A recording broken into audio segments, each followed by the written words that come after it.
Hi, everyone. Welcome to Data Science with Sam, the podcast where we cut through the noise to explore what's really happening in the world of artificial intelligence.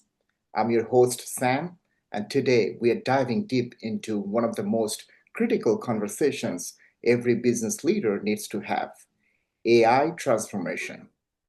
Now, if you have been in the business world for more than 5 years lately, you probably heard the term AI transformation thrown around more times than you can count. Everyone's talking about it. Everyone claims they're doing it. But here is the uncomfortable truth.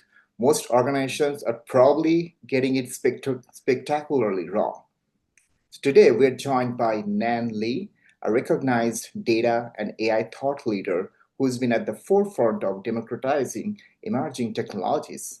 Nan brings a unique perspective to this conversation, having witnessed firsthand the mistakes organizations make and the strategies that actually work. Nan, welcome to the episode. I'm really happy to have you here. Thank you for having me. Before we move on to the Q&A section, Nan, could you please introduce yourself to my listeners and viewers? Thank you. So I have actually the fortune to be growing with the data analytic AI industry over the last 2 decades. I started my career actually in database marketing when analytic wasn't even a word. The industry evolved over time from analytics data science, which was named one of the sexiest job of 21st century, then leading AI machine learning practice in a Fortune 500 companies. I've led teams of different sizes and focused my industry expertise in the insurance, financial services, the healthcare industry, the regulated industry. That's very interesting because when there's regulation, there's complexity, there's a nice balance we have to strive.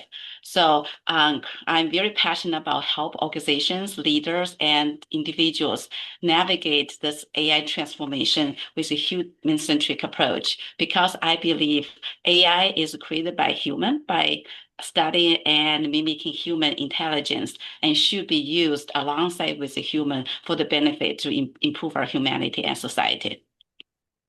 Thanks, Nan, and thanks for starting off with a great, overview of your fascinating professional journey in the field of data and AI so far.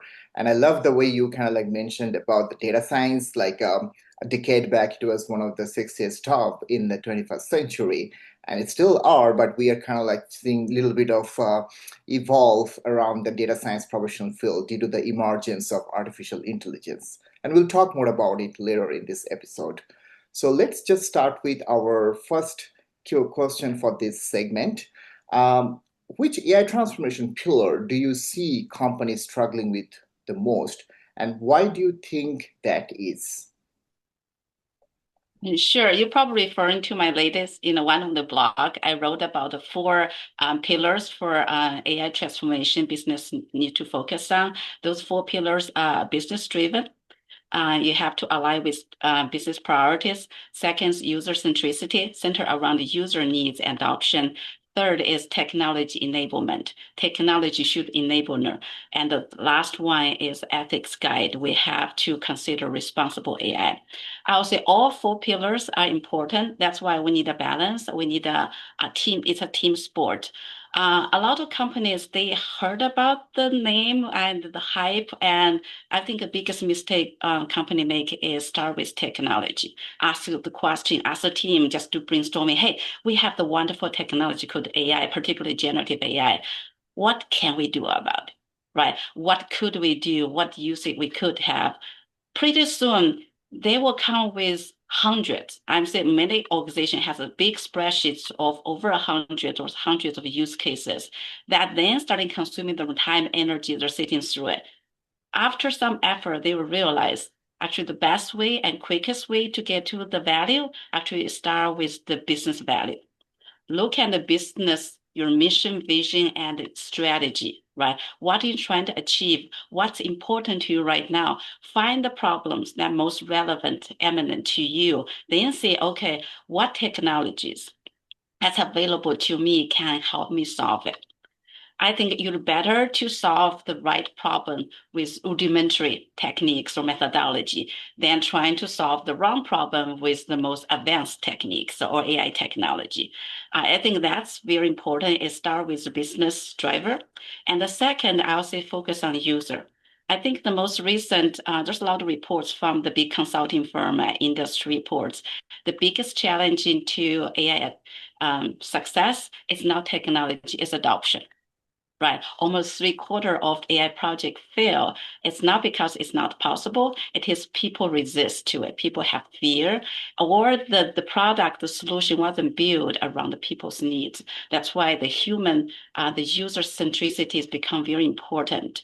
I said eventually AI needs to be used in conjunction with humans. So understand the user workflow, their habit, and their mindset is very important. Then I think technology evolves so quickly. It's amazing how fast the technology evolves over time. I have to believe anything, if you have a question, there's proper solution, even right now or in the near future. And the last one is because it evolves so quickly, it's new, we'll make sure we develop that responsibly. We consider ethics consideration because otherwise you get to disaster much faster. No, that's definitely a great perspective, Nan, and thank you for sharing that with us. While you're talking about this business strategy versus AI strategy, it kind of reminded me of a term that was coined probably like 10 years back when we are literally at the beginning of the data science phase. I remember it was a term that was used in my previous employer. It was something like business strategy should be like IT strategy should be business strategy. So it's like, you have to think about what's the backbone of your strategy, and it starts from your business because that's the revenue generator. So now we can probably rephrase the term and call it AI strategy should be your business strategy. It's like, you probably have like a great AI hammer, but if you don't have a nail, there is no use for that. So please find out the nails first before you start hammering anything. So, I mean, thank you for the perspective, Nan. Let's dive into our second question. This is around the same strategy, but it's more towards data. Because as we know that, every organization grapples with data, especially the data quality.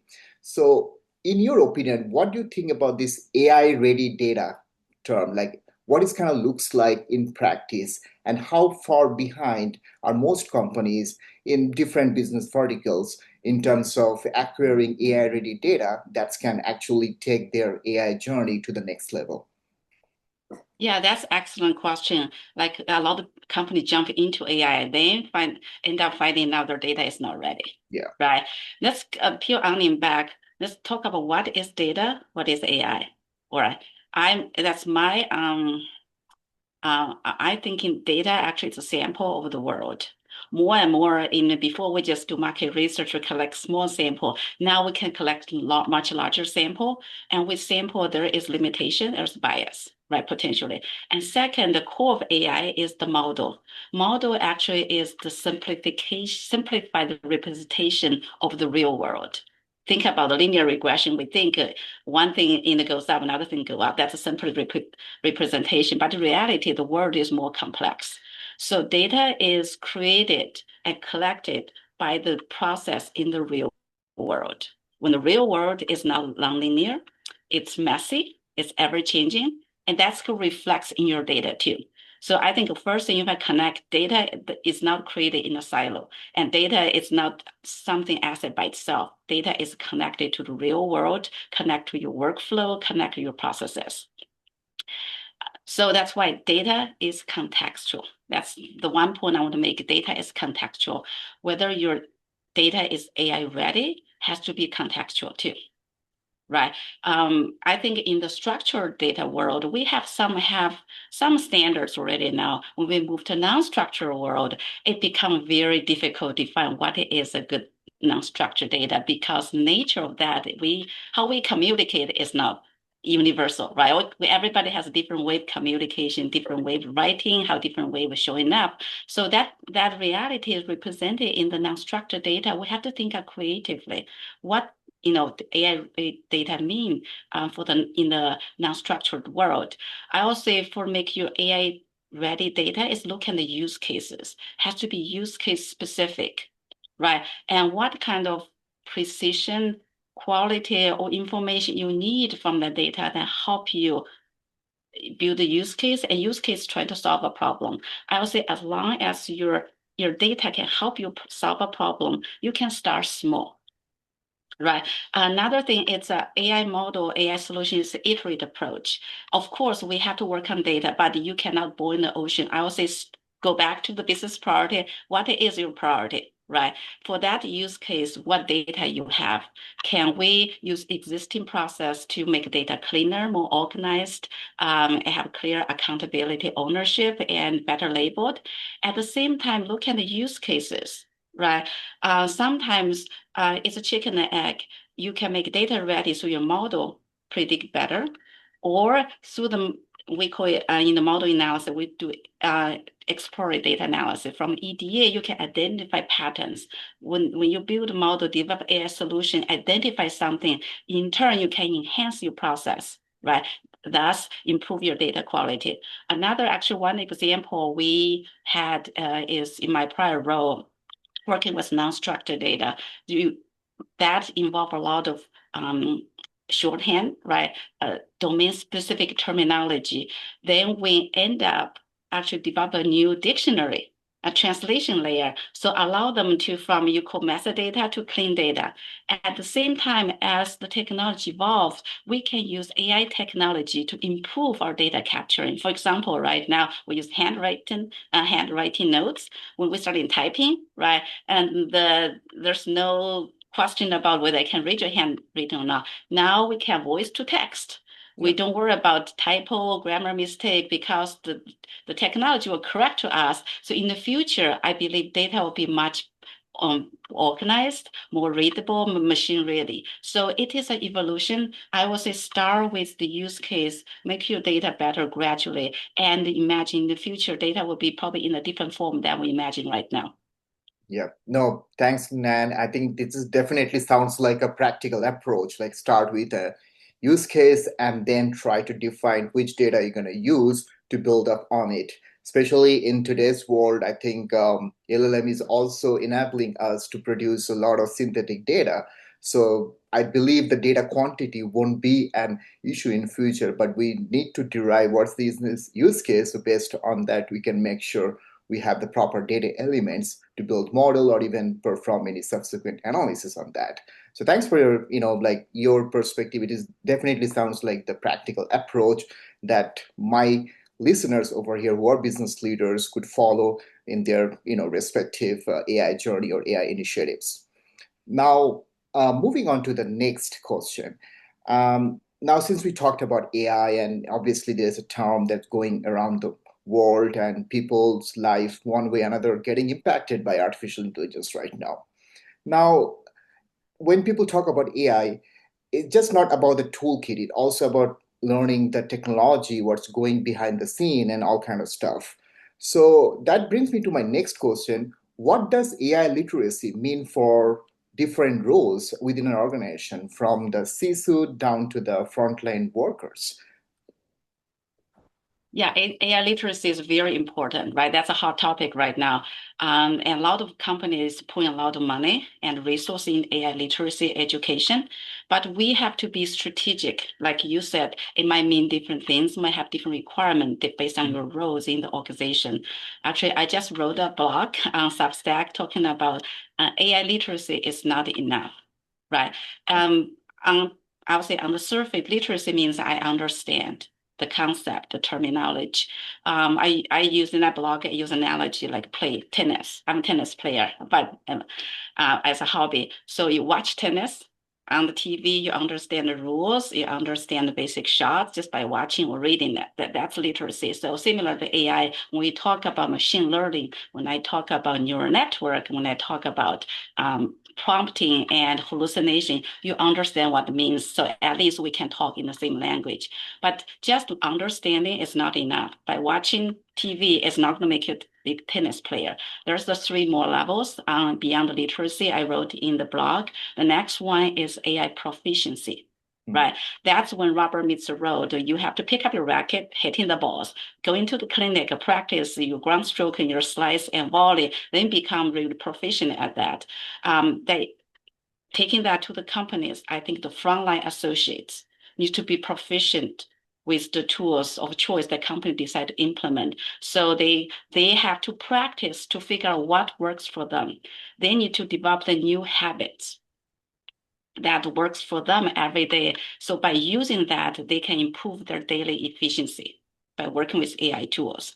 Um, then the next round is by actually on efficiency, they need a coach, right? They cannot go alone. Similar, they need a group. That's why having cohort-based learning, have a group learning, and have a coach. And along the journey is very important. The next level, I would say for the mid to higher level management is called AI fluency. When the fluency, when you start and be strategic, intentional using what technique you use at different situation, it's like a play a tennis match, right? Based on what opponent they have, a strategy other people deploy, I'm going to adjust my response. So in the organization, the leaders should be very fluent, not just understand that they know what is good for certain things, not good for other situations. In particular situation, how can be strategically and quickly respond to situation. For example, not uh, that going back to the AI strategy we talk about, right? Have it align with the business strategy. I always question and ask it, what is AI in your business strategy? Right? Is that as a core value driver? That basically AI is your business strategy. That is like OpenAI as Rapid, or it is the key enabler. I think a majority of the company are an enabler, and we're trying to enable our core business, our core competitive advantage. Or is that a common utility? So you just improve your productivity, or as a critical defender, help you prevent you from getting into trouble, like a compliance or privacy. So that's why the leader, when they use AI, they have to have strategic mind. What I'm using here right now, what kind of mastery level I have to achieve for this particular AI solution in my business value chain. So leader have to be strategic about that and operationalize that. So when they play the games, they know their strategy, right? But then that what separates regular tennis player from the legends. The legends are they have a noble purpose. They change the world. They inspire next generation that I call they leave a legacy. So the highest level of AI literacy, I would say, is AI legacy. Right. The C-suite, the founders have to say, okay, what kind of legacy I want to leave behind by embark this AI journey, embark this AI transformation, and have the vision of what my new company will look like in the new AI economy. I believe the economy will change again, right? It's a fourth industrial revolution. It will totally disrupt the old structure. So we should have that picture, say, imagine how the new world look like and where my company and my organization play in that new AI society. So that legacy has that visionary thinking is very important. Again, you cannot go just from watching TV to be a legend overnight. It takes effort, takes planning, takes practice, and takes perseverance. So you need to build the ecosystem, support system, and keep practicing. That's why I think starting small, right, getting some practice and iterate through that. It's a long journey. AI is not going to make you a millionaire, make you a company, right? Great overnight. It is those one has been consistent in practice over time, and the organization will grow with them by implementing the full level of AI mastery I talk about. Thanks. I mean, definitely, I love, especially love the analogy that you used, the tennis, because as I'm also a big follower of tennis, I've been following that since childhood, and I've seen the legends like Federer, Nadal, was in my millennium era, they became so popular of the game and being the great ambassadors of tennis.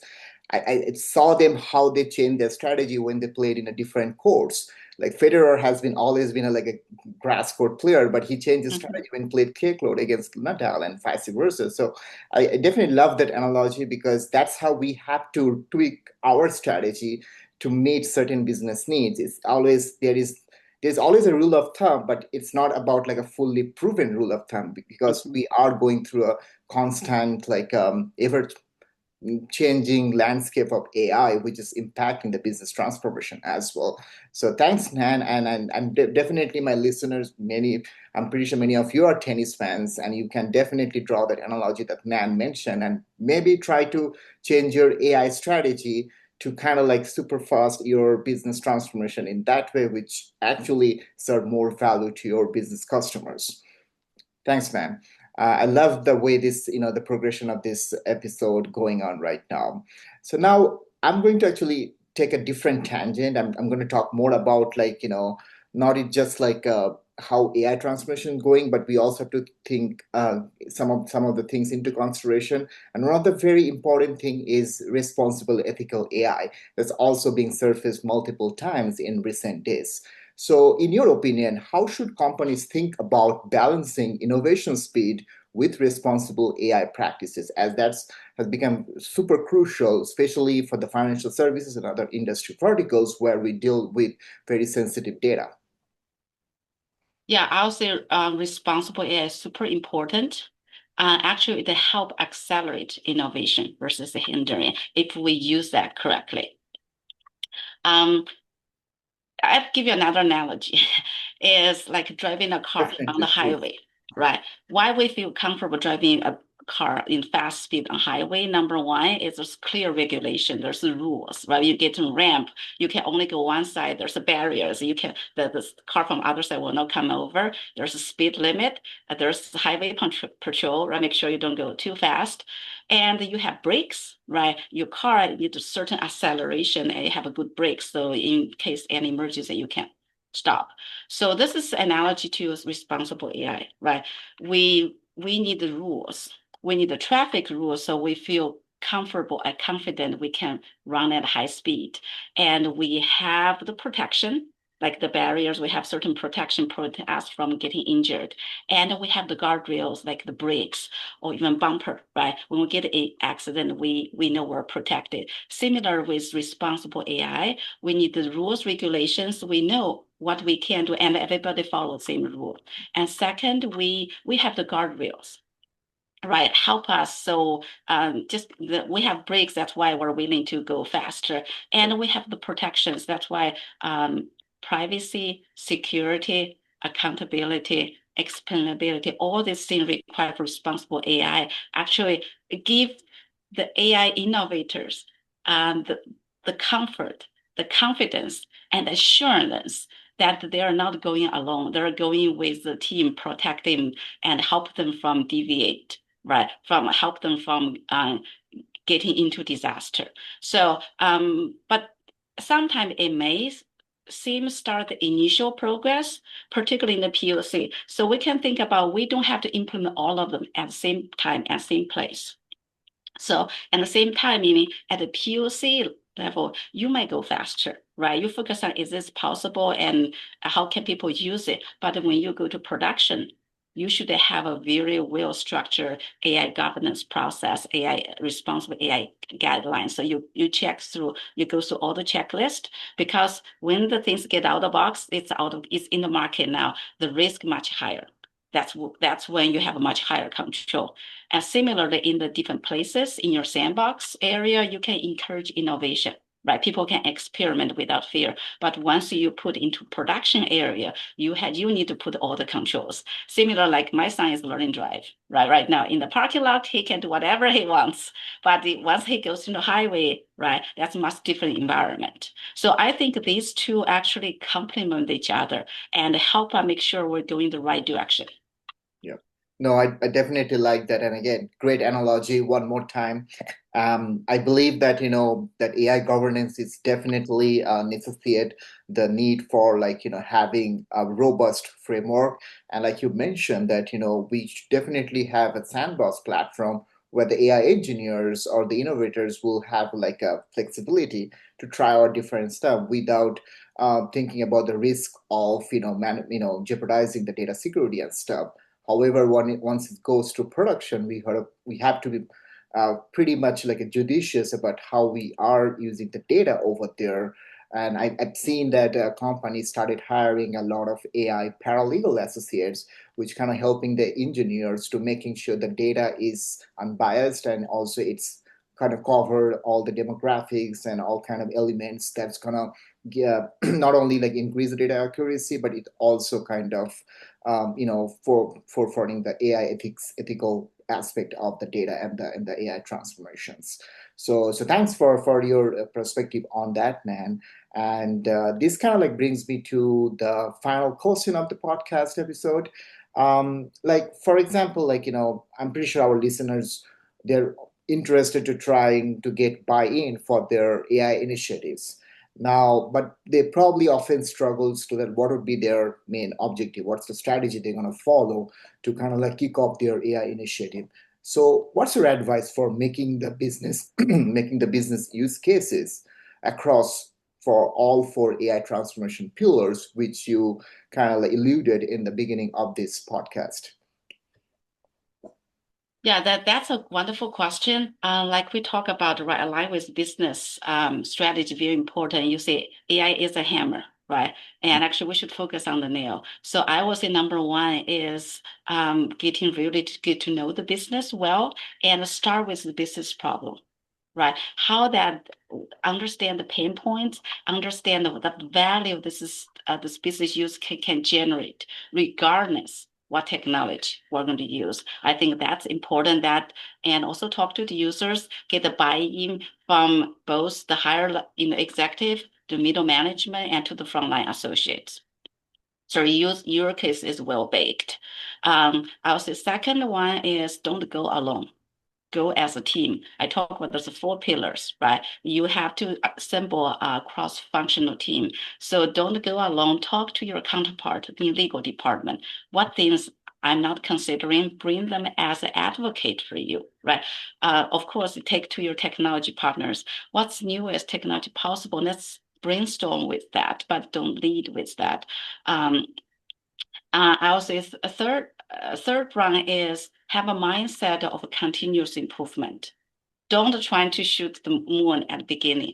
Start small, iterate through the process. In Find the incremental again first. Find the low-hanging fruit because AI transformation is also a mindset change. And people have to see it to believe it. People have to experience to embrace it. So, and that's why I talk this, you have to have your heart, your mind, your body all aligned, right? Change people's heart is, okay, I don't fear for AI anymore, right? I may be starting loving it, but I'm not trusting it. It's like I have two teenagers. I said, I love them. I don't trust them, right? That's your heart. The mindset change, okay, it's not a competition anymore. It might help me, but I have to learn how to use it. I have to change how I operate, my workflow might change, my interaction might change. Then once people embrace that, they will come up with so many different new ways of using it. That's your body. Your mind will drive your body. Yeah. So get organizations rally around this new mission, a vision together, and that mission vision still align with your business strategy, what you're serving, and what's most rewarding when you see the outcome. That's the best propel to help your organization launch to the next level of AI transformation. Thanks, Dan. This has been incredibly very insightful. Thank you for sharing your practical wisdom with my listeners here. And before we wrap up today's conversation, do you have any final thoughts, any advice for the listeners who are trying to get into their AI journey or thinking about, starting their AI initiatives aligned with certain business use cases? Um, I would say AI is changing so fast right now. Mhm. A few advice I have. Number one, trying to stay current, right? You have to find a way to how to stay current. Even that's a challenge, right? How to stay current by reading news, connect to the right people, or actually go out. Don't talk to AI, talk to people. Right, that's where you get the best ideas. And second, I should go deep into yourself, right? You can get any answer from AI, but only you can tell what you stands for, what you're good at, what your business stands for. So actually go deeper into yourself, do some reflections and non-technology assistant reflection. I will say that. Um, the last one is just embrace change, embrace uncertainty. I think we're going to have a rocky ride in the next few years. It's scary but exciting. So we just have to be ready for the unexpected journey ahead of us. No, thank you. Definitely. I mean, asking yourself the right question about whether you have a business use case that fit AI strategy or initiative, that's the definitely the rightmost way to go. So thanks, Nan. And that's all for today's episode of Data Science with Sam. If this conversation sparked some ideas for your own AI transformation journey, I would love to hear about it. Until next time, keep questioning, keep learning, and remember, the best AI transformation is the one that actually gets adopted. Thanks for listening.